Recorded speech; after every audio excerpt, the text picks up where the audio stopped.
Today we're making a creamy chicken and dumplings. It just sings coziness. Let's get cooking.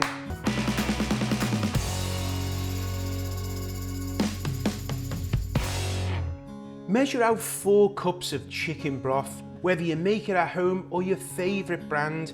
Add that to a large pan. 2 teaspoons of poultry season, a teaspoon of onion powder, a teaspoon of dried basil, 1 teaspoon of dried parsley, and a teaspoon of garlic powder. We're also going to add 2 tablespoons of unsalted butter.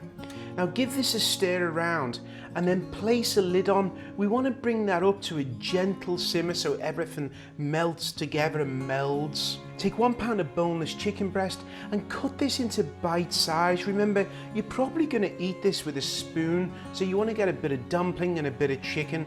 Add this to that broth, give it a stir and bring it up to a gentle simmer. Whilst that's simmering, we're going to make a slurry. 1 cup of all-purpose flour and 3 cups of milk. A slurry basically is a mixture that will thicken up and add creaminess to the stew. I'm using a stick blender, but you could use your food processor, you could use a jar with a lid on and give it a shake.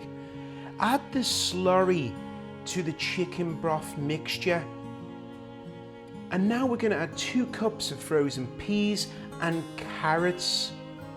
Give it a stir. Now notice the consistency, how thin it is, but as it comes up to a gentle simmer, you'll notice the mixture will thicken, it will go creamier. Let's make the dumplings. 2 cups of flour, a tablespoon of baking powder that lightens up the dumpling, half a teaspoon of salt, a tablespoon of butter that's been softened, and 1 cup of milk. Now I just use my spatula to stir this together. Look at it, it's quite thick, it's almost like a thick cake batter.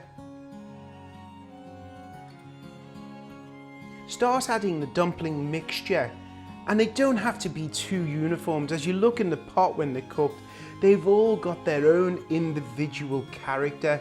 Look how creamy and velvety that looks.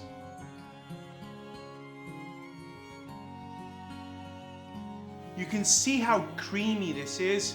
It looks delicious. What I love about this recipe is not only its coziness, I also love that it freezes well. So if you have a busy day and you don't really have time to cook, just heat it up and you have dinner on the table for the family. Until next time, always remember, keep it simple. See you soon.